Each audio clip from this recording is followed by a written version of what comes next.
یاز خدا نکنین علما. ما و شما امت را هلاک ساختیم. ریشتراش او مسلمان است، دیرشدار او مسلمان است، بیلونگی او مسلمان است، اویی که سرلوج نماز میخوانه مسلمان است.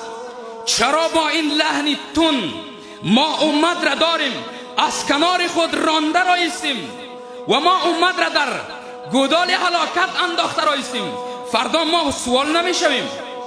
تنها با یک محرابمان، تنها با یک منبرمان، تنها با 4 درسی که او هم اکثر تحریر کندیا و قطبی و میرزایی است، با او ما میتونیم خود را نجات بدهیم.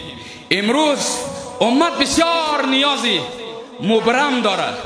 در فردای قیامت والله رب الکعبه از تو عالم پرسان نمیشود که در ارتباط رفع الیدین چیزی نوشته کرده بود یا نه، در ارتباط آمین بالجهر چیزی نوشته کرده بود یا نه. شما را از مشکلاتی مبرمی که امروز در این عالم اسلامی رونما شده و امت را و جامعه را داره در گودال هلاکت می اندازه، بربریت به اوج خود رسیده.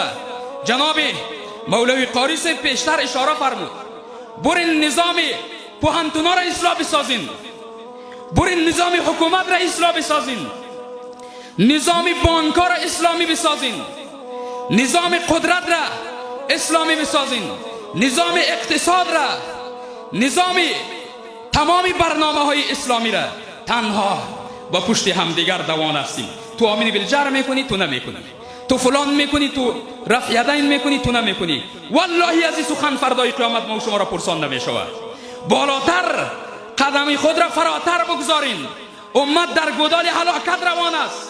شما در اختلاف ذات البینی خود مستغرق هستین که فردا همگان از یخن شما میگیرد.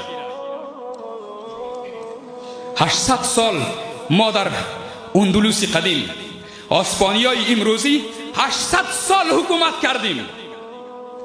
چرا از دست دادیم؟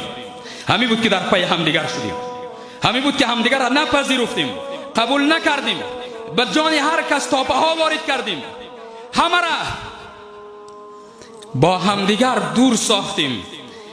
هر کس بر علیه همدیگر توسط حفظ منافع شخصی خیش کفار را دعوت میکردند و چنان کفار بر علیه اینها تسلط پیدا کردند، یکسره چنان کشتند که سرکها به مانند جویبار از خون جاری بود.